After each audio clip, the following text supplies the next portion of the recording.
बऱ्याच जणांना हा प्रश्न पडलेला असतो, की पत्रिकेत मंगळ असल्यास गणपतीच्या उपासनेने तो दोष दूर होतो का? ते व्रत कसे असते?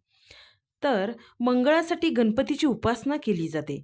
अथर्व शीर्ष वाचतात. तसेच ओम गंग गणपतये नमः याचा 21 वेळा किंवा 108 वेळा जप केला जातो.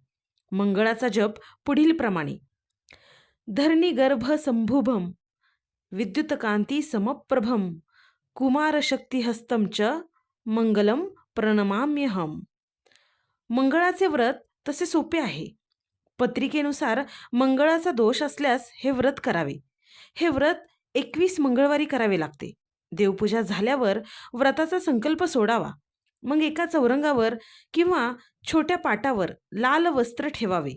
त्यावर सुपारी एवढा गुळाचा खडा ठेवावा. हळद, कुंकू वाहून शक्यतो लाल फूल व्हावे. नंतर उदबत्तीने गणपतीची आरती करावी.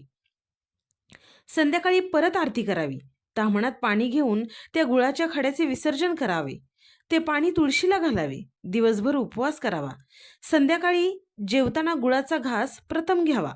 असे 21 मंगळवार नैवेद्य दाखवावा. दर मंगळवारी काही रक्कम अनाथ बालकाश्रमाला भेट म्हणून द्यावी. शक्य असेल तर रक्तदान करावे. इति श्री गजानन चरणार्पणमस्तु.